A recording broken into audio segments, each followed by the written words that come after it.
ಅದು ಕೋತಿ ಆಗಿರ್ತದೆ. ಸ್ವರ್ಗದಲ್ಲಿರುವಂತ ನೀನು ಕೂಡ ಅದೇ ಆಗಿದ್ಯೋ?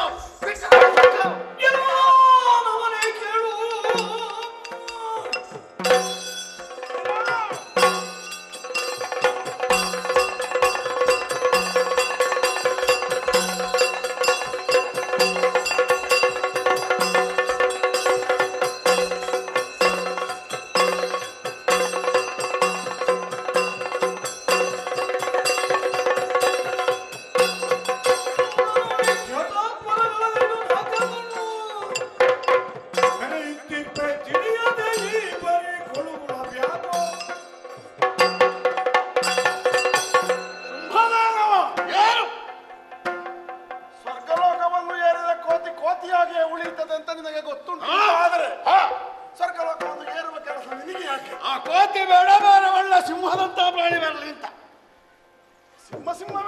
ಹೌದು, ಸಿಂಹಾಸನವನ್ನು ಏರಿದ ಕೂಡಲೇ ಸಿಂಹ ದೇವೇಂದ್ರನಾಗುವುದಿಲ್ಲ ಅಂತ ನಿನ್ನ ಮಾತಿನ ತಾತ್ಪರ್ಯ. ಆದ್ದರಿಂದ ನಿಯತಿ ಮಾಡಿದಂತಹ ಕಟ್ಟಳೆಯನ್ನು ನೀನು ಮೀರುವುದಕ್ಕೆ ಹೊರಡಕೂಡದು. ಯಾಕೆ? ಹಠಾತ್ತರಗಳನ್ನು ಯಾವನ್ನು ಮಾಡ್ತಾನೋ ಅಂತಹ ಪುಣ್ಯಾತ್ಮನಿಗೆ ಮಾತ್ರ ಈ ಸ್ವರ ಲಭ್ಯವಾಗುತ್ತದೆ. ಅದನ್ನು ಅತಿಕ್ರಮಿಸಿ ಬಲಪ್ರಯೋಗವನ್ನು ಮಾಡುವುದಕ್ಕೆ ನೀನು ಯತ್ನಿಸ್ತಿಂತಾದರೆ ಈ ಹಿಂದೆ ಅಳಿದವರ ಸಾಲಿಗೆ ನೀನು ಸೇರಬೇಕಾಗುತ್ತದೆ. ಪುಣ್ಯಾತ್ಮನಿಗೆ ಮಾತ್ರ ಸ್ವರ್ಗಕ್ಕೆ ಬರುವುದಕ್ಕೆ ಸಾಧ್ಯ, ಹೌದಲ್ವೇ? ಶತಾಧ್ವರಗಳನ್ನು ಮಾಡಬೇಕು, ಬರೇ ಪುಣ್ಯಾತ್ಮ ಸಾಕಾಗುವುದಿಲ್ಲ. ನಿನ್ನ ಅಧ್ವರಕ್ಕೆ ಇಷ್ಟು ಬೆಂಕಿ ಹಾಕೋ. ಆ ಪುಣ್ಯ ಸಂಪಾದನೆ ಬೇಕೋ ಬೇಡ? ಬೆಂಕಿ ಹಾಕಿಯೇ ಯಾಗ ಮಾಡು. ಆಗಿದ್ರೆ ಆ ಪುಣ್ಯಾತ್ಮ ನಾನು ಆಗಿದ್ದೇನೆ, ಸ್ವರ್ಗಕ್ಕೆ ಬಂದಿದ್ದೇನೆ. ಅಧಿಕಾರ ನನಗೆ ಬೇಕು, ಬಿಟ್ಟುಕೊಡು. ಕೊಡುವುದಕ್ಕೆ ನನ್ನಪ್ಪ ಮಾಡಿಟ್ಟದ್ದಲ್ಲ ಇದು. ಹಾಗಿದ್ರೆ ನಿನ್ನನ್ನು ಓಡಿಸಿ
ಅವರಿಗೆ ಶಿಕ್ಷೆ ಕಟ್ಟಿಟ್ಟ ಗಂಟು ಮಾತ್ರವಲ್ಲ, ಹೊಡೆಸುಡಂಗೂರ ದೇವೇಂದ್ರನ ಸಭೆಯಲ್ಲಿ ಯಾವ ರೀತಿಯಲ್ಲಿ ಮೊದಲು ನರ್ತನ ನಡೆಯುತ್ತಿತ್ತ ತದ್ರೀತಿಯಲ್ಲೇ ನಮ್ಮ ಸಭೆಯಲ್ಲಿ ನಡೆಯಬೇಕು. ಮಾತ್ರವಲ್ಲ, ಇನ್ನು ಮುಂದೆ ಆವಿರ್ಭಾಗ ನಮಗರ್ಪಣೆ ಆಗಬೇಕು. ಮಿಕ್ಕ ದೇವತೆಗಳಿಗೆ ಶಿರಚ್ಛೇದನವಾದೀತು. ಮಾತ್ರವಲ್ಲ, ಗರ್ಗ ಸ್ವಾಧೀನಾದ ಕ್ಷಣಕ್ಕೆ ಬಂದ್ರಲ್ಲ ಚಂಡಮುಂಡರೆಂಬವರು, ಅವರ ಆತ್ಮೀಯತೆಯನ್ನು ನಾವು ಬೆಳೆಸಿಕೊಂಡು ಬರಿದ್ದೇವೆ. ಮಾತ್ರವಲ್ಲ, ಮಂತ್ರಿ ಸ್ಥಾನದಲ್ಲಿ ಇರುವುದಕ್ಕೂ ಅವರು ಒಪ್ಪಿದ್ದಾರೆ. ಅವರಿಗೂ ಒಂದು ಉದ್ಯೋಗ ಕೊಟ್ಟಿದ್ದೇವೆ. ಊರೆಲ್ಲ ಸುತ್ತಾಡಬೇಕು. ಎಲ್ಲಿ ದೇವತೆಗಳ ಪತ್ತಯ ಅವರ ಜುಟ್ಟು ಹಿಡಿದು ದರದಾರಣ ಹೇಳ್ಕೊಂಡು ಬನ್ನಿ ಅಂತ ಹುಡುಗರಿಗೆ ತಕ್ಕ ಕೆಲಸ. ಮಾತ್ರ ಅಲ್ಲ, ಶುಂಭಾನಿ ಶುಂಭರ ಬಗ್ಗೆ ತೆಗಳಿಕೆ ಯಾರಾದ್ರೂ ಮಾಡಿದ್ರೆ ಅವರನ್ನು ಸಿಗುದು ಹಾಕಿ ಬರಬೇಕು. ಮತ್ತೆ ನನಗೆ ಹೇಳಬೇಕು ಅಂತ ಹೇಳಿದ್ದೇನೆ. ಸಂತೋಷದ ವಿಚಾರ. ವಿಶ್ರಾಂತಿ ಪಡೆಯೋಣ.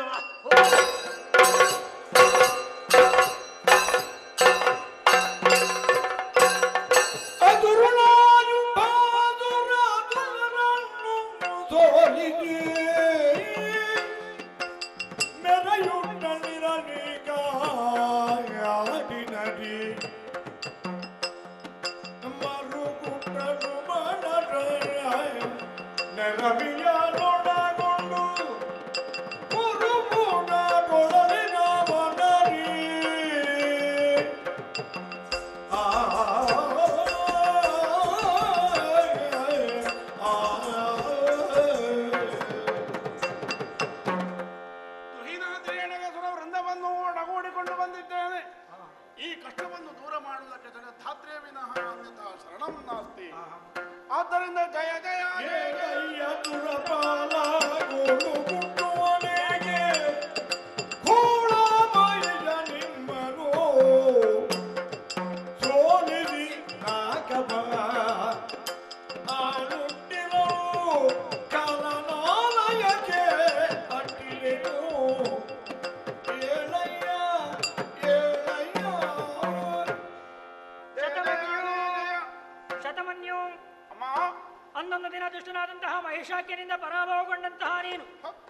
ನನ್ನನ್ನು ಈ ರೀತಿಯಲ್ಲಿ ಸ್ತುತಿಸಿದ್ದೀಯ.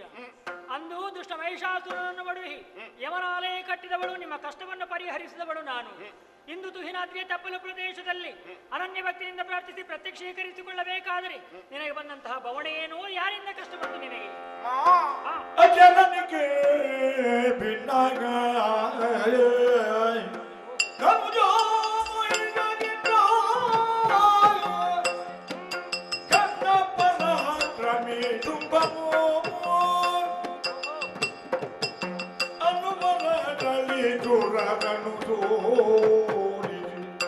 ಏನಾಯಿತು?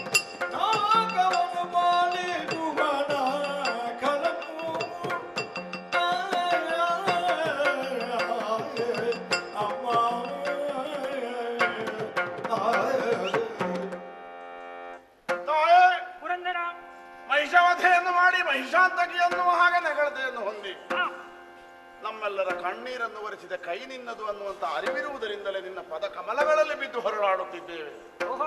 ಮಹಿಷಾಸುರ ನಿನ್ನ ನೂರ್ಮಡಿವಲ ಯುತನಾದಂತಹ ಧನುಸು ಕುಮಾರ ಶುಂಭನಿಶುಂಭರು ಅನ್ನುವಂತಹ ಈರುವರು ಸ್ವರ್ಗಲೋಕವನ್ನು ಪ್ರವೇಶಿಸಿದ್ದಾರೆ. ಒದಗಿರುವಂತಹ ವರಬಲದಿಂದ ನಮ್ಮ ಮೇಲೆ ಅಭಿಯೋಗವನ್ನು ನಡೆಸಿ ನಮ್ಮನ್ನೆಲ್ಲ ದಿಕ್ಕೆಡಿಸಿ ಸುರವೃಂದವರನ್ನು ಗತಿಗೆಡುವ ಸ್ಥಿತಿಗೆ ತಂದೊಡ್ಡಿದ್ದಾನೆ. ಇಂದೀಗ ಸುರಲೋಕ ಅವನ ಆಳ್ವಿಕೆಗೆ ಒಳಪಟ್ಟಿದೆ. 14 ಲೋಕದಲ್ಲಿ ಅವನ ದೌರ್ಜನ್ಯ ಮೇರೆ ಮೀರಿದೆ. ಆದ್ದರಿಂದ ಶೋಷಿತರ ಕಣ್ಣೀರನ್ನು ಒರೆಸುವುದಕ್ಕಾಗಿ ಶುಂಭ ನಿಶುಂಭರನ್ನು ವಧೆ ಮಾಡುವ ಮನ ಮಾಡಬೇಕಮ್ಮ. ಜಯ ಜಯ ಭಯವನ್ನು ನುಡಿದವು, ಅಭಯವನ್ನು ನುಡಿದಳು ಕಿರಿದು ಸಮಯದಿ ತರಿದು ದೈತ್ಯರ ತರಿದು ಹೊರೆಯುವೆನು ನಿಮ್ಮನು ಮರೆಯ ಮಾತಲ್ಲ ಮರೆಸಿ ನಿಜವನು ಮರೆಸಿ ನಿಜವನು ತುಯ್ಯನಗಿರಿಯೋಳು ತುಯ್ಯನಗಿರಿಯೊಳಗಿರುವುದ ನೋಡುವುದನ್ನ ಲೀಲೆಯ ಹರುಜನೊಳಗೆಂದೆನು ತ್ರಿಗಜರಿ ಗರುಹಿದಳು ಶ್ರೀದೇವಿ.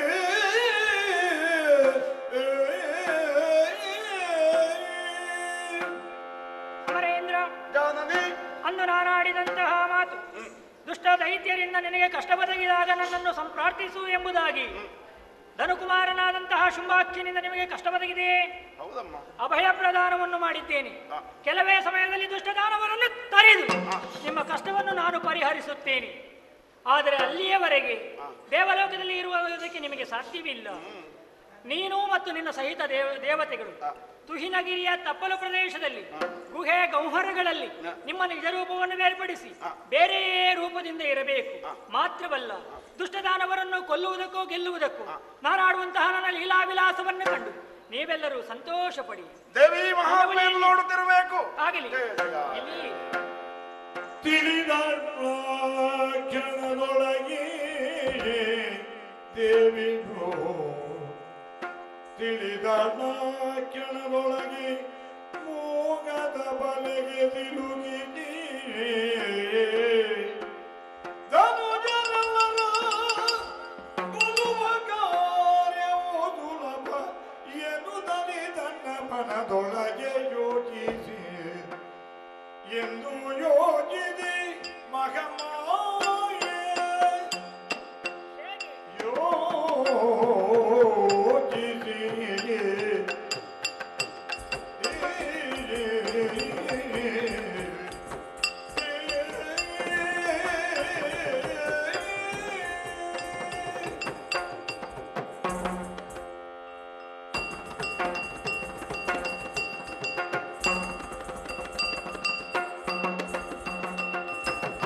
ಎಂದು ಯೋಗಿನಿ ಮಗಮಾಯೆ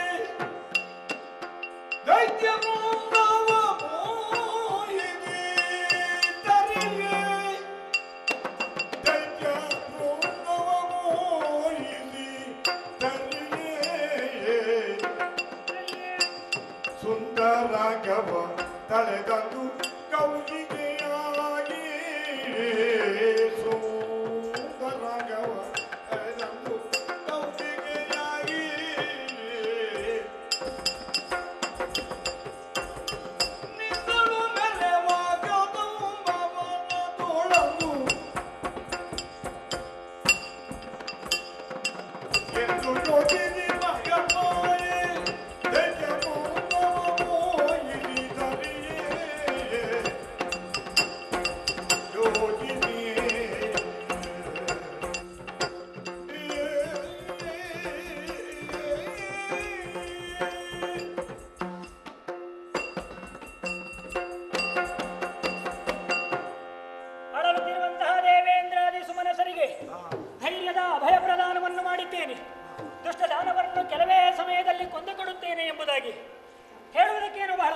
ಹೇಳಿಬಿಟ್ಟಿದ್ದೇನೆ. ಆದರೆ ನನಗೂ ಆಲೋಚಿಸುವಂತಹ ಸ್ಥಿತಿ ಬಂತಲ್ಲ. ಹೇಗೆ ಕೊಲ್ಲುವುದು, ಹೇಗೆ ಗೆಲ್ಲುವುದು? ದುಷ್ಟ ದಾನವರು ಅವರಿದ್ದ ಬಳಿಗೆ ನಾನು ಹೋಗುವುದೇ? ಯಾರೇ ಆಗಲಿ ಸ್ವಕ್ಷೇತ್ರದಲ್ಲಿ ಬಲಾಢ್ಯರೇ ಆಗಿರುತ್ತಾರೆ. ಮಾತ್ರವಲ್ಲ, ದುಷ್ಟರು ಅವರಿದ್ದಲ್ಲಿಗೆ ನಾನು ಹೋಗುವುದು ತರವಲ್ಲ. ಹಾಗಾದ್ರೆ ಏನು ಮಾಡೋಣ? ಆಲೋಚಿಸಿದಾಗ ನಾನಿರುವಂತಹ ಕ್ಷೇತ್ರಕ್ಕೆ ಅವರನ್ನು ಭರಿಸಿಕೊಂಡು ಒಂದಲ್ಲ ಒಂದು ರೀತಿಯಲ್ಲಿ ವಿಧ ವಿಧವಾಗಿ ಅವರನ್ನು ಕೊಲ್ಲಬೇಕು.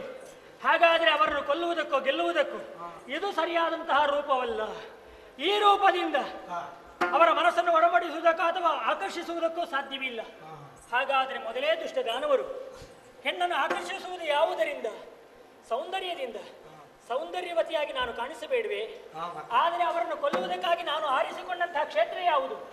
ಇದುವೇ ತುಹಿನಾದ್ರಿಯ ತಪ್ಪಲು ಪ್ರದೇಶ, ವಿಶಾಲವಾದಂತಹ ಕದಂಬಾವನ.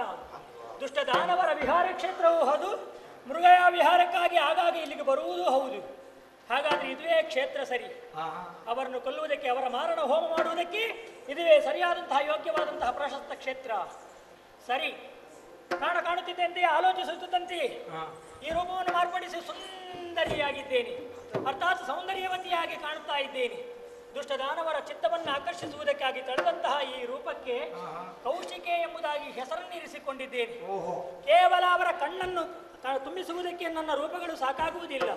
ಅವರ ಮನಸ್ಸನ್ನು ಮೆಚ್ಚಿಸುವುದಕ್ಕೆ ಏನು ಮಾಡಬೇಕು? ಅವರ ಕಣ್ಣು ಮತ್ತೂ ಆಕರ್ಷಿತವಾಗುವುದಕ್ಕೆ ಕಾರಣ ಏನಾಗಬೇಕು?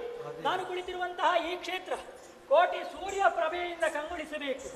ಆಗ ಅವರಿಗೆ ಕುತೂಹಲವಾಗುತ್ತದೆ. ಈ ರೀತಿಯ ಪ್ರಕಾಶ ಎಲ್ಲಿಂದ ಬಂತು ಹುಡುಕಿಕೊಂಡು ಬರ್ತಾರೆ. ಆಗ ಅವರ ಮೂಗಿಗೆ ನನ್ನ ತನುಗಂಧ ಬಡಿಯಬೇಕು. ಅವರ ಕಿವಿಗೆ ನಾನು ಹಾಡುವಂತಹ ಗಾಯನ ಅವರ ಕಿವಿಗೆ ಕೇಳಬೇಕು. ಹಾಗೆ ಒಂದಲ್ಲ ಒಂದು ರೀತಿಯಲ್ಲಿ ಅವರು ಮೆಚ್ಚಿದಾಗ, ನನ್ನನ್ನು ಕಾಣುವುದಕ್ಕಾಗಿ ಬಂದಾಗ ಅವರನ್ನು ಯಾವ ರೀತಿಯಾಗಿ ಕೊಲ್ಲಬೇಕು ಎಂಬುದಾಗಿ ನಾನು ನಿಶ್ಚಯಿಸುವುದಕ್ಕೆ ಸಾಧ್ಯವಾಗುತ್ತದೆ. ಆದರೆ ಸೌಂದರ್ಯವತಿಯಾದಂತಹ ನಾನು ಈ ಕಾಡಿನಲ್ಲಿ ಕುಳಿತುಕೊಳ್ಳುವುದಕ್ಕೆ ಯೋಗ್ಯವಾದಂತಹ ಒಂದು ವ್ಯವಸ್ಥೆ ಆಗಬೇಡುವೆ. ಏನು ಮಾಡಲಿ?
ಸೌಂದರ್ಯವತಿಯಾದಂತಹ ನಾನು ನನ್ನ ಯೋಗ್ಯತೆಯನ್ನು ಈ ಪ್ರಪಂಚಕ್ಕೆ ತಿಳಿಯಪಡಿಸುವುದಕ್ಕಾಗಿ, ದುಷ್ಟರ ಚಿತ್ತವನ್ನು ಆಕರ್ಷಿಸುವುದಕ್ಕಾಗಿ ಸರಿಯಾದಂತಹ ರೀತಿಯಲ್ಲಿ ಕುಳಿತುಕೊಳ್ಳಬೇಕು.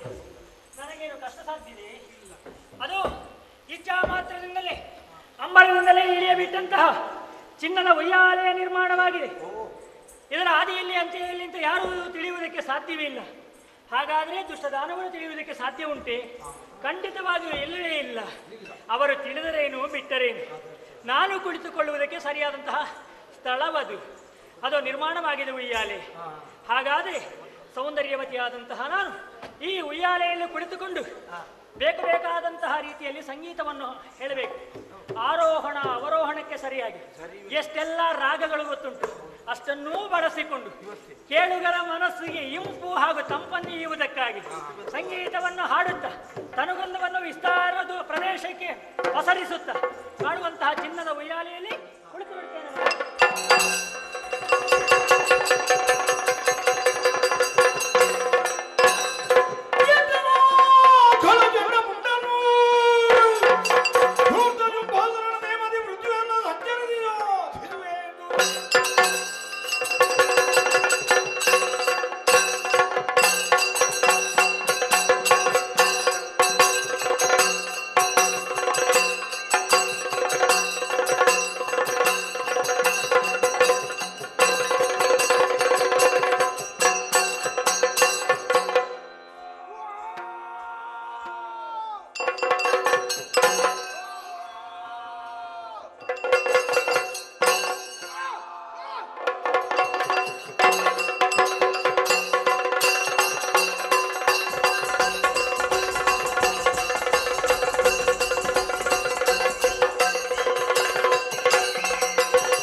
ಕಟ್ಟಿದವರು ನಾವು.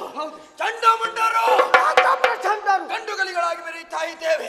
ನಮ್ಮ ಜೀವನ ಮರ ಹುಟ್ಟಿ ಮರ ಬೆಳೆದು ಮರ ಸತ್ತಂತೆ ಆಗಬಾರದು ಎನ್ನುವ ಉದ್ದೇಶದಿಂದ ಕೊಂಡಾರಣ್ಯವನ್ನು ಸೇರಿದೆವು. ಅದನ್ನು ಕುರಿತಾಗಿ ಭಜನೆಯನ್ನು ಮಾಡಿದೆವು. ಒಲಿದಂತಹ ಬ್ರಹ್ಮದೇವ 3 ವರವನ್ನು ದಯಪಾಲಿಸಿದ. ಮನೋವೇಗ, ಬ್ರಹ್ಮಚರ್ಯ, ಕೇಳದೇಕ ದತ್ತವಾದದ್ದು ಗದಾ.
ನಮ್ಮ ವಿರೋಧಿಗಳಾದಂತಹ ದೇವತೆಗಳು ಎಲ್ಲೇ ಇದ್ರೂ ಕೂಡ ಮತ್ತೆ ಹಚ್ಚಿ ದಂಡಿಸಬೇಕು ತಡ ಧರಣಿಯನ್ನು ಸಂಚರಿಸಿದೆವು.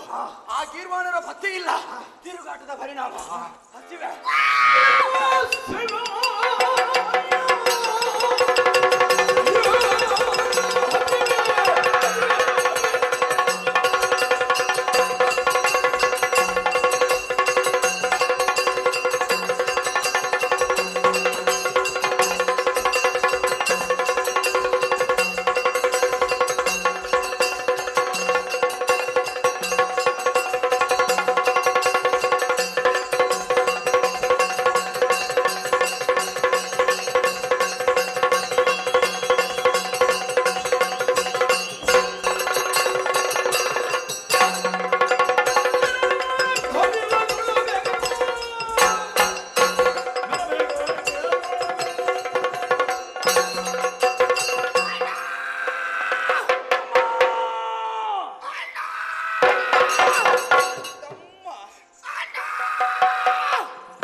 ಏನು ಮಾಡೋಣ? ಒಂದು ಕೆಲಸ ಮಾಡು. ನಾನು ನಿನ್ನನ್ನು ತಿಂದ್ರೆ ಹೇಗೆ? ನಾನು ನಿನ್ನನ್ನು ತಿಂದು ಮುಗಿಸಿ ಏನು ಆಗುದಿಲ್ಲ. ಕದಂಬ ವನ ಇದೆ. ಕದಂಬ ವನವನ್ನು ಸೇರುವ ಮೃಗಬೇಟೆ ಆಡು. ಮೃಗಗಳ ಮಾಂಸವನ್ನು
ಹಸಿವ ಕಳೆದರು ಮೃಗಮ ಮಾಂಸವ ತಿಂದು ತಿಂದು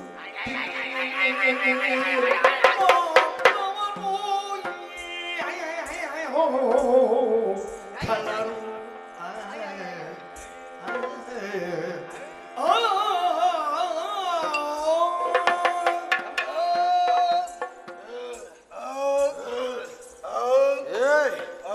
ಹೇಗಿತ್ತು ಬೇಟೆ? ನುಂಗು ಅಪ್ಪ ಈಗ ಹಾಳು ಮಾಡಬಾರ್ದು. ಈಗ ನೆಮ್ಮದಿ ಆಯ್ತು. ಹೌದಾ? ನೋಡಿದ್ಯಾ? ಭರ್ಜರಿ ಬೇಟೆ. ಮೊದಲು ತಿಂದದ್ದಲ್ಲ ರುಚಿ ಇದ್ದದ್ದು.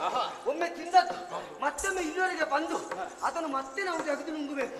ಅದು ರುಚಿ. ಏ ತಮ್ಮ, ಇಷ್ಟರವರೆಗೆ ಇಂತಹ ಬೇಟೆಯನ್ನು ಆಡಿದವರು ನಾವಲ್ಲ. ಇಲ್ಲಪ್ಪ, ಏ ನೀನು ನಾನು ಬೇಟೆಯಾಡಿದ ಕೆಲವು ದಿವಸ ಆಯ್ತು. ಹೌದು, ಈಗ ಒಟ್ಟಾಗಿ ಹೋದ್ರೆ ಪ್ರಯೋಜನ ಇಲ್ಲ ಎನ್ನುವುದು ಗೊತ್ತಾಯ್ತು. ಹೌದಾ? ಹೌದು. ನಿನಗೆ ಅಷ್ಟು ಅರ್ಥ ಆಯ್ತಲ್ಲ? ಮತ್ತೆ ನಿನ್ನ ಅಣ್ಣನಲ್ವೇನೋ ನಾನು? ಅದಕ್ಕೆ ದಾರಿ ಬದಲಾವಣೆ ಮಾಡಿದ. ಹೌದು, ಈ ದಾರಿಯಲ್ಲಿ ಹೋದ್ರೆ ಅಪಾಯ ಅಂತ ಗೊತ್ತಾಯಿತು. ಏ ತಮ್ಮ, ಈಗ ಇಬ್ಬರು ಜೊತೆಯಾಗಿ ಬೇಟೆಯಾಡಿದ್ರೆ ಎಲ್ಲಿಯಾದ್ರೂ ಒಂದು ಸಿಕ್ಕಿದ್ರೆ ಸಾಕಾಗ್ತದೆ ನಮಗೆ. ವಾದ ಬೆಳೆಯುತ್ತದೆ, ಅದು ಸಮಪಾಲಾಗ್ತದೆ. ಬೇರೆ ಬೇರೆ ಕಡೆಯಲ್ಲಿದ್ರೆ ಸ್ವಲ್ಪ ಹೆಚ್ಚು ಸಂಪಾದನೆ ಮಾಡಬಹುದು. ಹೌದು. ನೀನು ಹೋದೆಯಲ್ಲ, ಏನು ಸಿಕ್ಕಿತ್ತು, ಏನನ್ನು ತಿಂದೆ ಹೇಳು ನನ್ನ ಮುಂದೆ. ಮುಂದೆ ಮುಂದೆ ಹೋದೆ. ಹೋಗುವಾಗ ಒಂದು ಕಡೆಯಲ್ಲಿ ಪದರ ಎದೆಯಲ್ಲಿ ಶಾಶ ಮೊಲಗಳು. ಎಷ್ಟು ಎಷ್ಟು ಹಿಂಡು ಹಿಂಡಾಗಿ. ಹೌದಾ? ಪದರ ಎಡೆಯಲ್ಲಿ ಅವಿತು ಕುಳಿತಿದ್ದವು. ಅವುಗಳ ಹಿಂಡಿನ ಮಾತೆ ಇಷ್ಟಿಷ್ಟು ಉದ್ದ.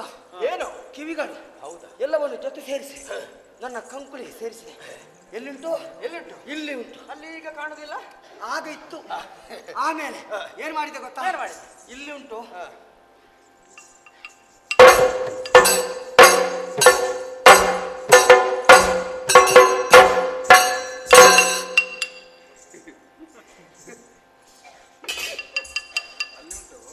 ಇಲ್ಲಿಂಟು.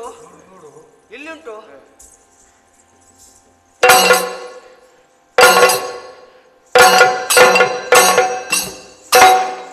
ನೀನು ಹೋದ್ದು ಹೇಗೆ?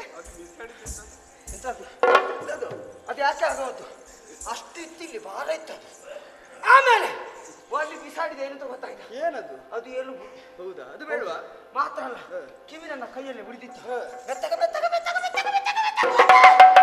ಮಾಂಸವನ್ನು ಬಾಚಿ ಬಾಚಿ ತಿಂದೆ, ರಕ್ತವನ್ನು ಕಟಕಟನೆ ಕುಡಿದೆ. ಆದ್ರೆ ಅಣ್ಣ, ಏನನ್ನು ಕೊಂದೆ, ಎಷ್ಟು ಕೊಂದೆ, ಏನನ್ನು ತಿಂದೆ, ಹೇಳು ಎನ್ನ ಮುಂದೆ. ಮೃದುವಾದ ಮಾಂಸವನ್ನು ತಿಂದು ನಾನು ಅಷ್ಟು ತಿಂದಿದ್ದೇನೆ ಎನ್ನುವ ಹಾಗೆ ಕೊಚ್ಚಿಕೊಳ್ತಾ ಇದೆಯಲ್ಲ. ತಿಂದದ್ದು ಹೌದಲ್ಲ? ನಾನು ಈ ದಾರಿಯಲ್ಲಿ ಹೋಗುವಾಗ ತಮ್ಮ ಹಂದಿ, ಅಲ್ಲಿ ತಮ್ಮ ಹಂದಿ, ಅಣ್ಣ ಕೋಣ, ತಮ್ಮ ಹಂದಿ, ಅಣ್ಣ ಕೋಣ ಎಲ್ಲಿ ಉಂಟು? ಇಲ್ಲ, ಕಾಣುವುದಕ್ಕೆ ಸಿಕ್ಕಿತು. ಒಂದಲ್ಲ ಎರಡಲ್ಲ, ಹಿಂಡು ಹಿಂಡು ಹಂದಿ. ಹಂದಿ ಎಂದಾಕ್ಷಣ ಸಂತೋಷವಾಯಿತು. ಹಂದಿ ಹಂದಿ ಹಂದಿ ತಿನ್ನದು ದಿವಸ ಎಷ್ಟಾಯ್ತು? ಏನ್ ಮಾಡಿದ್ವಿ? ಹಂದಿ ಎಂದಾಕ್ಷಣ ಸಂತೋಷಗೊಂಡು ಒಂದೊಂದರ ಬಾಲದಲ್ಲಿ ಹಿಡಿದು ಗರಗರನೆ ತಿರುಗಿಸಿ ನೆಲಕ್ಕೆ ಅಪ್ಪಳಿಸಿ ದಾರ ದಾರ ದಾರ ದಾರ ದರ ದರನೆಂಬ ರೀತಿಯಲ್ಲಿ ತರತರವಾಗಿ ಎಳೆದೆ. ಎಷ್ಟು ದರ? ಎಷ್ಟು ದರ? ಇನ್ನೂ ಗೊತ್ತಾಗ್ಬೇಕಷ್ಟೇ. ಹೌದಾ? ಹೌದು. ಎಲ್ಲ ಮುಗಿಸಿದ್ಯಾ? ದರ ದರನೆ ಎಳೆದಾಕ್ಷಣ ಎಲುಬು ಬೇರೆ ರಕ್ತ ಬೇರೆ ಆಯ್ತು. ರಕ್ತವನ್ನು ಕುಡಿದೆ, ಮಾಂಸವನ್ನು ತಿಂದೆ, ತಮ್ಮನ ನೆನಪಾಯಿತು. ನನಗೇನು ತಂದೆ? 2 ಕಿವಿ ತಂದಿದ್ದೇನೆ. ನಿನ್ನ ತಮ್ಮನಿಗೆ ಕಿವಿಲಾತ ಯಾರು ಹೇಳಿ? ನೀನು ಕಿವಿ ತಿನ್ನಬೇಕು. ಹೌದಾ? ಹಾಗಲ್ಲ, ಅಷ್ಟಾದ್ರೂ ತಂದಿದ್ಯಲ್ಲ. ಆದ್ರೆ ಒಂದು ವಿಚಾರ, ತಿಂದ್ರೆ ಹೊಟ್ಟೆ ಮಾರ. ಎದ್ದು ನಿಲ್ಲುವುದಕ್ಕೆ ಆಗುದಿಲ್ಲ, ಗಾಳಿ ಅವಶ್ಯಕತೆ ಇದೆ. ಇಲ್ಲಿ ತಡ್ಕೊಳ್ಲಿಕ್ಕೆ ಆಗುದಿಲ್ಲಪ್ಪ. ಸ್ವಲ್ಪ ಗಾಳಿ ಹಾಕು. ಯಾರು? ನೀನು. ನನಗೆ ಗಾಳಿ ಹಾಕು. ನೀನು ನನ್ನ ಅಣ್ಣನ. ನನಗೆ ಗಾಳಿ ಹಾಕು. ನನಗೆ ನೀನು. ನಿನಗೆ ಏಯ್! ವಾದ ಮಾಡಿದ್ರೆ ಗಾಳಿ ಬರ್ತದ? ಗಾಳಿ ಬರುವಂತಹ ಸ್ಥಳವನ್ನು ನಾವು ಆರಿಸಬೇಕು. ಅನುಕೂಲವಾದ ಸ್ಥಳ ತುಹಿನಾದ್ರೂ ಕಾಣ್ತಾ ಇದೆ. ಯಾರು?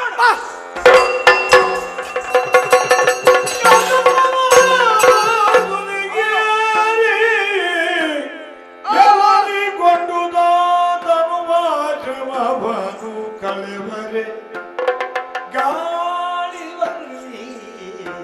ಗಾಳಿ ಬರ್ಲಿ ಇಲ್ವಾ? ಅದು ಬಂದದ್ದು ನಿಂತಿತ್ತು. ಮಂದ ಮಾರುತ ನಮ್ಮ ಆಜ್ಞಾಧಾರಕನಾಗಿ ಮಂದ ಮಂದವಾಗಿ ಬೀಸುವುದಕ್ಕೆ ತೊಡಗಿದ. ಮೇಲೆ ನೋಡು ನೀಲ ಗಗನ, ಕೆಳಗೆ ನೋಡು ಶಾಂತ ಭವನ, ಸುಪ್ರಸನ್ನವಾದಂತಹ ವಾತಾವರಣ. ಪ್ರಕೃತಿ ದೇವಿಯನ್ನು ಸರಿಯಾಗಿ ಒಮ್ಮೆ ನೋಡು. ಹಸಿರು ಸೀರೆ ನುಟ್ಟು ಹಣೆಗೆ ತಿಲಕವನ್ನಿಟ್ಟು ಅಗಲಿದಂತ ತನ್ನಿನಿಯನ ಆಗಮನದ ನಿರೀಕ್ಷೆಯಲ್ಲಿ ಕೈ ಬೀಸಿ ಕರೆಯುತ್ತಿರುವಂತೆ ಭಾಸವಾಗ್ತಾ ಇದೆ. ಪ್ರಕೃತಿಯ ಸೌಂದರ್ಯವನ್ನೊಮ್ಮೆ ಸರಿಯಾಗಿ ಈಕ್ಷಿಸು. ಹೂವ ಬಿಟ್ಟಿವೆ, ಹೂವ ತೊಟ್ಟಿವೆ, ಹೂವ ನುಟ್ಟಿವೆ ಮರಗಳು. ಚೈತ್ರ ಯಾತ್ರೆಗೆ ಬಂದು ನಿಂತಿಗವು 100 ಚೆಲುವಿನ ರಥಗಳು. ಕಾಮ ರತಿಯರು ಬಂದು ಆಡುವ ರಾಸಲೀಲಾ ಪಥಗಳು. ಸೃಷ್ಟಿ ಕಾರ್ಯಕ್ಕೆ ಚೈತ್ರ ಬರದಿಹ ಮಧುಪವಾಡದ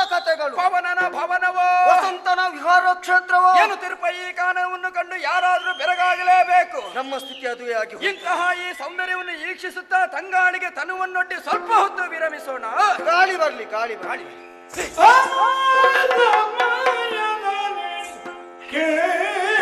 ಕೇಳಿದೆ ನಲವಿನಿಂದ ಉಯ್ಯಾಲೆಯಲಿ ಉಯ್ಯಾಲೆ ಕುಳಿತು ದೇವಿಯು ಪಾಡುತ್ತಿಯ ಗಾಯನವ ದೇವಿಯು ಕುಳಿದು ಮಾಡುದಿಯ ಗಾಯನವ ಆಲಿಸು ಆಲಿಸೋ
ಶರೀರದ ಆಯಾಸವನ್ನು ಪರಿಹರಿಸಿಕೊಳ್ಳುವುದಕ್ಕಾಗಿ ಸ್ವಲ್ಪ ಹೊತ್ತು ನಿಂತವರು.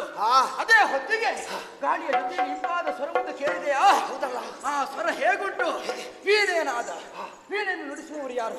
ಬೇರೆ ಯಾರು ಅಲ್ಲ, ಆ ಬ್ರಹ್ಮದೇವನ ಮಡದಿ ಶಾರದಾ ದೇವಿ, ಆ ಬ್ರಹ್ಮನ ರಾಣಿ ವೀಣಾ ಪಾಣಿ ಇಲ್ಲಿವರೆಗೆ ಬಂದು ಚಂಡಮುಂಡರನ್ನು ಸಂತೋಷಗೊಳಿಸುವುದಕ್ಕಾಗಿ ಈ ರೀತಿಯಾಗಿ ವೀಣೆಯನ್ನು ನುಡಿಸ್ತಾ ಇದ್ದಾಳೆ. ಪನ್ನಗ ವೇಣಿ, ಪುಸ್ತಕ ಪಾಣಿ, ಬ್ರಹ್ಮನ ರಾಣಿ, ಅವಳೇ ವಾಣಿ ಇಲ್ಲಿವರೆಗೆ ಬಂದಿದ್ದಾಳ. ಬಂದಿರಬಹುದು. ನಿನ್ನ ತಲೆ ನಿನ್ನ ಕಂಕುಳಿಗೆ ವಾಣಿ ಯಾರು? ಬ್ರಹ್ಮನ ಮಾಡದಿ. ಅವನು ಇರಬೇಕಾದ ಎಲ್ಲಿ? ಸತ್ಯಲೋಕದಲ್ಲಿ. ಅವನ ಸೃಷ್ಟಿಯ ಕಾರ್ಯಕ್ಕೆ ಸ್ಫೂರ್ತಿಯಾಗಿ ಅವನ ಬಳಿಯಲ್ಲಿ ಅನುನಿತ್ಯವಿರಬೇಕಾದವ. ಶಾರದೆ ಹತ್ತಿರದಲ್ಲಿ ಇಲ್ಲದೆ ಇದ್ರೆ ಸೃಷ್ಟಿಯೇ ಇಲ್ಲ.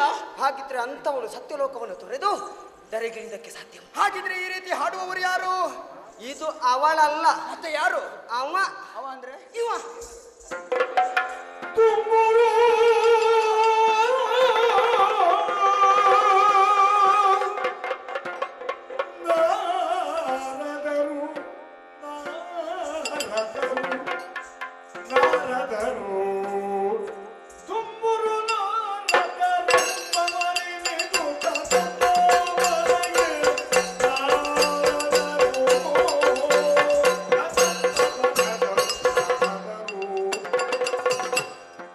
ಅಣ್ಣ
ರಾಕ್ಷಸ ಇದು. ಯಾರು?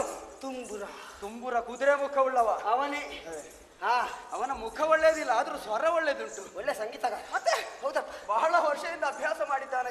ಅವನು ಇಲ್ಲಿವರೆಗೆ ಬಂದಿದ್ದಾನೆ, ಗಾಯನ ಮಾಡ್ತಾ ಇದ್ದಾನೆ. ತುಂಬುರ ತುಂಬುರ. ನಮ್ಮ ವಿರೋಧಿ ಸ್ಥಾನದಲ್ಲಿ ಇದ್ದಾನೆ ತುಂಬುರ. ಅವ ಖಂಡಿತ ಈ ಪರಿಸರವನ್ನು ಪ್ರವೇಶ ಮಾಡುವುದಕ್ಕೆ ಸಾಧ್ಯವೇ ಇಲ್ಲ. ಹೌದಾ? ತುಂಬುರ ಅಲ್ಲ. ಹಾ, ಯಾರು? ಹಾಗಿದ್ರೆ ಇನ್ನೊಬ್ಬ ಇದ್ದಾನೆ. ಯಾರು? ನಾರದ ನೀರದ ಅವನಮ್ಮ ಶಾರದ. ಮುಕ್ಕಾಲು 3 ಗಳಿಗೆಯಲ್ಲಿ 3 ಲೋಕವನ್ನು ಸಂಚಾರ ಮಾಡಿ ವಿಶೇಷವಾದ ಸುದ್ದಿ ಏನಾದ್ರೂ ಇದ್ರೆ ಸಂಗ್ರಹ ಮಾಡಿ ಮತ್ತೊಬ್ಬರಿಗೆ ತಿಳಿಸುವವ. ಪ್ರಪಂಚದಲ್ಲಿ ವರದಿಗಾರ ಅಂತ ಯಾರು ಅಂತ ಕೇಳಿದ್ರೆ ನಾರದನನ್ನು ತೋರಿಸ್ತಾರೆ. ಹೌದಪ್ಪ, ಹೌದು, ನಾರದನ ಕೆಲಸ. ಏನ? ನಾರದ. ನಾವು ಬಂದು ಎಷ್ಟು ಹೊತ್ತಾಯಿತು? ಬಹಳ ಹೊತ್ತಿನಿಂದ ಕೇಳಿಸ್ತಾ ಇದೆ. ನಾರದನ ಕೆಲಸ ಖಂಡಿತ ಅಲ್ಲ. ತುಂಬುರ ಅಲ್ಲ, ಅಲ್ಲ, ವಾಣಿ ಅಲ್ಲ. ಅಲ್ಲ. ಹಾಗಿದ್ರೆ ಇದು ಏನು? ಏನು ಎನ್ನುವುದನ್ನು ಶೋಧನೆ ಮಾಡಲೇಬೇಕು. ಅದಕ್ಕಾಗಿ ಸ್ವರವನ್ನು ಹಿಡಿಯೋಣ. ಹಾಗಿದ್ದು ಸ್ವರ ಪಿಡಿದು ನಡೆದಲ್ಲ ಬಿಡಿದು, ಸ್ವರ ಬಿಡಿದು ನಡೆದರರು. ತನುವಿನ ಪರಿಮಳವು ನಾಸಿಕಕ್ಕೆ ಸೋಕಲು, ಅದು ಸಂಗೀತದ ಸ್ವರ ಅಲ್ವಾ? ಪರಿಮಳವು ಸೋಕಲು ನಾಸಿಕಕ್ಕೆ ಸೋಕಲು ಇದೆ ಏನೋ. ಮೊದಲಾಗಿ ಸಂಗೀತ ಗಳಿಸಿದ, ಆಮೇಲೆ ಪರಿಮಳ. ತನುಗಂಧದ ಪರಿಮಳ ಯಾರದ್ದು? ಇದು ನನ್ನ ತನುಗಂಧದ ಪರಿಮಳ. ಎಂತದ ವಾಸನೆ ಬರ್ತೀನಿ, ಅದು ಪರಿಮಳ. ನಿನ್ನದ್ದು ಅಲ್ಲ, ನನ್ನದ್ದು ಅಲ್ಲ. ಗಾಳಿಯ ಜೊತೆಯಲ್ಲಿ ಸೇರಿ ಬಂದಂತಹ ಪರಿಮಳ. ಪರಿಮಳ ಸಿಕ್ಕಿತೋ ಇಲ್ವಾ? ಸಿಕ್ಕಿತು. ಏನಾದ್ರೂ ವಿಶೇಷ ಇರಬಹುದು. ಇದು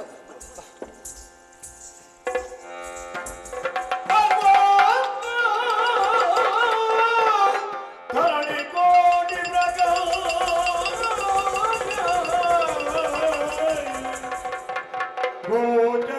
ಗೋಚರಿಸಲಚ್ಚರಿಯಿಂದ ಶೋಧಿಸಿ ಕಂಡನು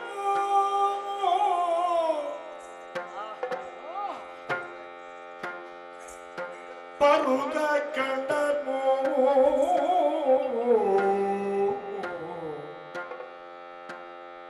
ಕಂಡು ದೇವಿಯನು ದೇವಿಯನು ಕಂಡು ದೇವಿಯನು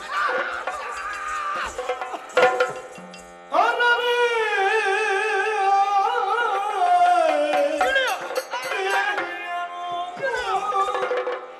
ಕಂಡು ದೇವಿಯನು ಅನರೇ ಕಂಡು ದೇವಿಯನು ಕಂಡು ದೇವಿ. ಹಲರು ದೇವಿಯನು ಕಂಡರು ಕಂಡರು ಕಂಡರು ಕಂಡು ದೇವಿಯನು ಕಲರು ಕಂಡು ಅವರು ಅರರ ಎನ್ನಿ ಬಂದೆಂದ ಬಿನಗಾರೆ ಅರರೆ ಎನ್ನಿ ಬಂದೆಂದ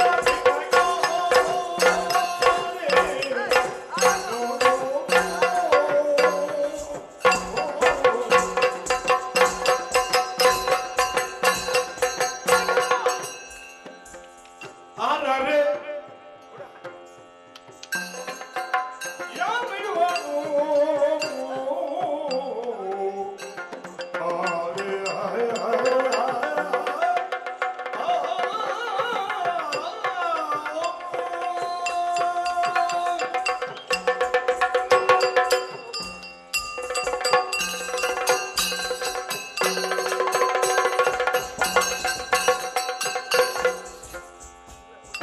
ಅರರೆ ಇನ್ನಿ ಬಂದೆಂದ ಬಿನಗಾರೆ ಅರರೆ ಇನ್ನಿ ಬಂದೆಂದ ಬಿನಗಾರೆ ಬಿನಗಾರೆ ಬಿನಗಾರೆ ನೋಡಿ ಸ್ಮರಣ ಕೂಗನೆ ಯತಿಗಳು ನೀರೇ ಸ್ಮರಣ ಕೂಗನೆ ಯತಿಗಳು ನೀರೇ. ಇವಳು ಹೇಗೆ? ಸ್ವರನ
ಅಮ್ಮಮ್ಮ ಓಹೋ ಆಹಾ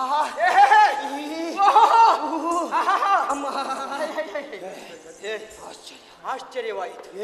ಈ ಪರಿಸರಕ್ಕೆ ಆಗಮಿಸಿದಾಗ ಕೋಟಿ ಸೂರ್ಯನು ಉದಿಸಿ ಬಂದರೆ ಯಾವ ರೀತಿಯ ಪ್ರಭೆ ಈ ಪರಿಸರದಲ್ಲಿ ಕಾಣಿಸ್ತದೋ ಅಂತಹ ಪ್ರಭೆ ನಮ್ಮ ಕಣ್ಣುಗಳಿಗೆ ಗೋಚರಿಸ್ತಾ ಇದೆ. ಚಂದ್ರ ಬಂದನೋ ಅಲ್ಲ ದಿವಾಕರನ ಪ್ರಭೆಯೋ ಒಮ್ಮೆ ಹಾಗೆ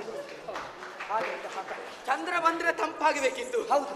ದಿವಾಕರ ಬಂದ್ರೆ ಬಿಸಿ ಆಗಬೇಕಿತ್ತು. ಅದು ಎರಡೂ ಆಗ್ಲಿಲ್ಲ. ಸಂತೋಷ ಹೆಚ್ಚಾಗ್ತಾ ಇದೆ. ಹೌದು. ಪ್ರಕಾಶ ಒಂದು ಸೂರ್ಯ ಉದಿಸಿದ್ರೆ ನಮಗೆ ಆ ಬಿಸಿಯನ್ನು ಸಹಿಸಿಕೊಳ್ಳುವುದಕ್ಕಾಗುವುದಿಲ್ಲ. ಕಣ್ಣು ಬಿಡ್ಲಿಕ್ಕಾಗುವುದಿಲ್ಲ ನಮಗೆ. ಹೌದು. ಹಾಗಿದ್ರೆ ಇಲ್ಲಿ ಅಂತಹ ಪ್ರಭೇದ ಯಾವುದು ಕಾಣಿಸುವುದಿಲ್ಲ. ಏನು ನೋಡ್ತಾ ಇದ್ದೇನೆ. ಹೌದಪ್ಪ. ಕನಕದ ಉಯ್ಯಾಲೆಯಲ್ಲಿ ಕುಳಿತಿದ್ದಾಳೆ. ಅವಳ ಸೌಂದರ್ಯವನ್ನು ಹೊಗಳುವುದಕ್ಕೆ ಒಂದು ನಾಲಿಗೆ ಸಾಕಾಗಲಾರದು. ಸಾಕಾಗುವುದಿಲ್ಲ. ಆದಿಶೇಷನಿಗೆ 1000 ನಾಲಿಗೆಗಳಿವೆ ಅಂತೆ. ಆ 1000 ನಾಲಿಗೆಗಳು ನನಗಿರುತ್ತಿದ್ರೆ 1000 ಬಗೆಯಲ್ಲಿ ಹೊಗಳ್ತಾ ಇದ್ದೆ. ಒಂದು ನಾಲಿಗೆಯಲ್ಲಿ ನಿನ್ನಿಂದ ಸಾಧ್ಯವಷ್ಟು ಆದಷ್ಟು ಹೊಗಳು. ಮೋಹಿನಿಯೋ ತ್ರೈಭುವನ ರತಿಯೋ ವಯ್ಯಾರದ ಸುಂದರಿಯೋ ಮೇಂಟು ಹಿರಗಿರಿ ಶಿವಶಿರದ ಮಾನಸ ಸರೋವರದಲ್ಲಿ ಸಂಭವಿಸಿ ವನ ದೇವಿಯರ ಸೇವೆಯಳು ಸಂದು ಮುಂಬರಿದು ತಮಕದಿಂ ಪ್ರವಹಿಪ ಜಾಹನವೇ ಹೊನಲು ಬಂಗಾರದ ರತಿಯಂತೆ ಮೆರೆಗಳು ಬಾಜು ಬಂದಿಗೆ ಗೊಂಡೆಗಳ ನಿಟ್ಟಿಗಳು ಪಾಲದೆ ತಿಲಕವ ದಿಟ್ಟಿ ಹಚ್ಚಿಗಳು ಕ್ಯಾದಗೆ ಬೋಳುವ ಮೈಬಣ್ಣ ಇಂತಹ ಸೌಂದರ್ಯವತಿ ನಾಕದ ಸತಿಯರ ನೂಕಲಿ ಮಡುವಿಗೆ ಈಕೆಯ ನೋಡದ ನೇತ್ರಗಳು ಯಾತಕ್ಕೆ ಅಡಿಯನು ಮುಡಿಯನು ಕಟಿಯನು ತುಟಿಯನು ಹುಪ್ಪೇನು ಹುಪ್ಪೇನು ನೈಗುರುಳ ಸಿರಿಮುಡಿಯ ಬವಳಾದರದ ಕಂಬು ಕಂಠದ ತರಳ ನಯನದ ಸಂಬಿಗೆಯ ನಾಸಿಕದ ಹಂಸಗಮನೆ ಸೃಷ್ಟಿಕರ್ತನಾಗಿರತಕ್ಕಂತಹ ಬ್ರಹ್ಮದೇವನ ಕೈತಲಕವನ್ನು ಈ ಪ್ರಪಂಚದಲ್ಲಿ ಯಾರೂ ಮೆಚ್ಚಲೇಬೇಕು.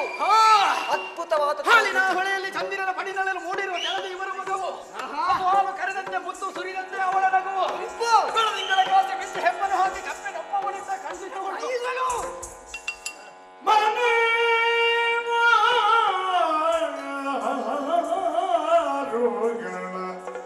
ಬಿಟ್ಟು ಈಗಳೇಕೆ ಯಾಕೆ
ಅದಲ್ಲ, ನನ್ನ ಜೊತೆಗೆ ನನ್ನ ಅಣ್ಣ ಇದ್ದಾನ. ತಾತ ತಾತ ಅವ ಎಲ್ಲಿ ಹೋದ? ತಾತ ತಾತ ಅಣ್ಣ ಮಾಮ ಮಾಮ ಮಾಮ ಮಾಮ. ಇದು ಅದಲ್ಲ, ಇದು ಬೇರೆ. ಅಣ್ಣ ಹೇಳು, ಹೆದ್ರು ಬೇಡ, ನಾನಿದ್ದೇನೆ, ಹೇಳು. ಬಾ, ಏನಾಯ್ತಾ ನಿನಗೆ? ಕೂತ್ಕೊಳ್ತೀಯ? ಹೆಣ್ಣು ಹೆಣ್ಣು ಹೆಣ್ಣು ನಿನಗೆ ನಿನಗೆ ನಿನಗೆ ಕಣ್ಣು ಕಾಣುದಿಲ್ವಾ? ಅವರ ತಲೆ ನೋಡುವಾಗಾದ್ರೂ ಗೊತ್ತಾಗುದಿಲ್ಲ ಹೆಣ್ಣಲ್ಲ ಅಂತ. ನನಗೆ ತಲೆ ಯಾಕೆ? ಬಾವು ಸಾಕ? ಅದಕ್ಕೆ ಮುಖ ಚಂದ ಕಂಡಿತ್ತು. ಹೆಣ್ಣು ಅಲ್ಲ. ಇಲ್ಲಿ ನೀನೊಂದು ಪ್ರಶ್ನೆ ಕೇಳಿ. ಮನೆ ಇಲ್ವ? ಮನೆ ಇಲ್ವ? ಇಲ್ವ? ಮನೆ ಮಾರುಗಳು ಇವನಿಗಿತ್ತು. ಮನೆ ಮಾರಿದ್ದಾಳ? ಮನೆ ಅಂದ್ರೆ ಮನೆ, ಮಾರುಗಳಂದ್ರೆ ನೆರೆಕರೆ. ಓ, ನೆರೆಕರೆ ಅವರು ಎಲ್ಲ ಇದ್ರು. ನೆರೆಕರೆ ಒಳ್ಳೇದಿದ್ರೆ ಇಲ್ಲಿಗೆ ಬರ್ಬೇಕಾ? ಅದು ಒಳ್ಳೇದಿರ್ಲಿಲ್ಲ. ಯಾಕೆ? ಅವಳನ್ನು ಸರಿಯಾಗಿ ನೋಡಿದ ಅವಳಿಗೆ ವರ್ಷ ಎಷ್ಟಾಗಿತ್ತು? 16 ತುಂಬಿದಂತಹ ಯೌವನವತಿ ಈಕೆ. ಅವಳ ದೇಹ ನೋಡಿ ಲೆಕ್ಕ ಹಾಕಬೇಡ. ಸರಿಯಾಗಿ ಷೋಡಶ ಪ್ರಾಯದ ತನ್ನ. ಹೌದು, ಈ ಪ್ರಾಯದಲ್ಲಿ ಹೆಣ್ಣಾದವಳಿಗೆ ಏನಾಗ್ಬೇಕು ಹೇಳು? ಮದುವೆ ಎನ್ನುವಂತಹ ಸಂಸ್ಕಾರವನ್ನು ತಂದೆ ತಾಯಿಯಂದಿರು ಮಾಡಿಸಬೇಕಿತ್ತು. ಇವಳ ಅಪ್ಪ ಅಮ್ಮ ಬದುಕಿ ಜೀವದಲ್ಲಿ ಇದ್ರೆ ಇವಳಿಗೊಂದು ಮದುವೆ ಮಾಡಿಸಬೇಕಿತ್ತು. ಬಹುಶಃ ಹೀಗಿರ್ಬೇಕು. ಹೇಗೆ? ಇವಳ ತಂದೆಯೇ ಮುದುಕ ಇನ್ನೊಂದು ಮದುವೆ ಆಗುವುದಕ್ಕಾಗಿ ಹೊರಟಿದ್ದಾನೆ. ಮನಸ್ಸಿಗೆ ಬೇಸರವಾಗಿ ತನಗೆ ಬೇಕಾದಂತಹ ಪತಿಯನ್ನು ತಾನೇ ಆರಿಸಿಕೊಳ್ತೇನೆ ಎನ್ನುವಂತಹ ಉದ್ದೇಶದಿಂದ ಬರುವಾಗ ಆ ವೀಣೆಯನ್ನು ಕೈಗೆ ಸಿಕ್ಕಿತು. ಇಲ್ಲಿಗೆ ಬಂದು ಚಂಡಮುಂಡರು ಕಾನೂನನ್ನು ಸೇರ್ತಾರೆ, ಬೇಟಾಡ್ತಾ ಇದ್ದಾರೆ ಎನ್ನುವಂತಹ ವರ್ತಮಾನವನ್ನು ತಿಳಿದು ಇಲ್ಲಿಗೆ ಬಂದಿದ್ದಾರೆ. ಅಣ್ಣ, ಅಣ್ಣ ಮಾಡಿದ ಪುಣ್ಯ ಫಲದಿಂದ ತಮ್ಮನ ಬಣ್ಣ ಬದಲಾಯಿತು ಅಂತ ಆಗಬೇಕು. ಈಗ ನಿನ್ನ ಬಣ್ಣ ಬದಲಾಗ್ತಾ ಉಂಟು. ನೀನು ಅಣ್ಣ ಅಂದ್ರೆ ಅಪ್ಪನಿಗೆ ಸಮಾನ, ಹೌದಾ ಅಲ್ವಾ? ಮಗನಿಗೆ ಮದುವೆ ಮಾಡಿದಂತ ಹೊಣೆಗಾರಿಕೆ ಇರುವುದು ಯಾರಿಗೆ? ಮಗನಿಗೆ. ಅದನ್ನು ಕಡಿಮೆ ಮಾಡುವಂತ ನಾನೇ ಇವಳನ್ನು ಬಳಿಗೆ ಹೋಗಿ ಮಾತನಾಡಿಸುವೆ. ಅವಳ ಮನೆ ಏನು ಅಂತ ತಿಳಿವೆ, ಆಮೇಲೆ ಮನೆಯಲ್ಲಿಂತ ಕೇಳುವೆ, ಆಮೇಲೆ ನನ್ನ ಮನೆ ಇಂತಲ್ಲಿಂತ ತಿಳಿಸುವೆ, ಕೊನೆಗೆ ನನ್ನ ಮನೆಗೆ ಬರ್ತೀಯಾ ಅಂತ ಕೇಳುವೆ. ನನಗೆ ನಿನ್ನ ಅಪ್ಪನ ಸ್ಥಾನವನ್ನು ಕೊಟ್ಟೇ ಅಲ್ಲ. ಹೌದು, ಅಪ್ಪನಿಗೆ ಮದುವೆ ಆಗ್ಲಿಲ್ಲ, ಮತ್ತೆ ಮಗನಿಗೆ ಮದುವೆ ಮಾಡಿಸುವುದು ಸರಿ ಆಗ್ತದ? ಮತ್ತೆ ಮಗನಿಗೆ ಹಾಗಲ್ವಾ? ನಿಲ್ಲು, ನಾನು ಅವಳ ಮನೆ ಏನು ಅಂತ ತಿಳಿತೇನೆ. ನಿಲ್ಲು ನಿಲ್ಲು. ಅಷ್ಟು ಚಂದದವಳನ್ನು ಮಾತಾಡಿಸಿದ್ರೆ ಹೋದ್ರೆ ಯಾರಾದ್ರೂ ಏನು? ಇದಕ್ಕಿಂತ ಮೊದಲು ಹೆಣ್ಣು ಮಕ್ಕಳಲ್ಲಿ ಮಾತಾಡಿಸಿದ್ಯಾ? ನಿಲ್ಲು, ನಾನು ಮಾತಾಡ್ತೀನಿ. ಮತ್ತೆ ಆದ್ರೆ ನನಗೆ ಮಾತಾಡಿಸುವ ಕ್ರಮ ಹೇಗೆ ತಪ್ಪು? ಹೌದಾ? ಅದಕ್ಕೆ ನಿಲ್ಲು. ಇದು ಹೆಣ್ಣು ಮಕ್ಕಳನ್ನು ಮಾತಾಡಿಸುವ ಶೈಲಿಯೋ? ಅದು ನಮ್ಮ ರಾಕ್ಷಸರ ಟಿವಿ. ನಿನ್ನ ಟಿವಿಗೆ ಬೆಂಕಿ ಬಿತ್ತು. ಅದಾಗ್ಲಿಲ್ವಾ? ಹೆಚ್ಚಾಯ್ತಾ? ನಿನ್ನ ಆರ್ಭಟವನ್ನು ಕೇಳಿ ಮೃದು ಸ್ವಭಾವದವಳಾದಂತಹ ಆಕೆಯ ಹೃದಯ ಆಘಾತವಾಗಬಹುದು. ಹಾಗಿದ್ರೆ ನಯ ವಿನಯ ಸಂಕೋಚದಲ್ಲಿಲ್ಲ ನಿಲ್ಲು ನಿಲ್ಲು, ಅದು ನೀನು ನನ್ನಲ್ಲಿ ಕಲಿಬೇಕು. ನಾನು ಮಾತಾಡ್ತೇನೆ. ಕಾಲು ನೋಡಿಕೊ ಮೊದಲಾಗಿ. ಕಾಲು ಮುಳ್ಳು ಉಂಟು ಅಂತ ಗೊತ್ತಾಗ್ತದೆ. ಅದೇ ಮತ್ತೆ ಇದು ನೀನು ಕೋಳಿ ಓಡಿಸುವುದಾ? ಏಯ್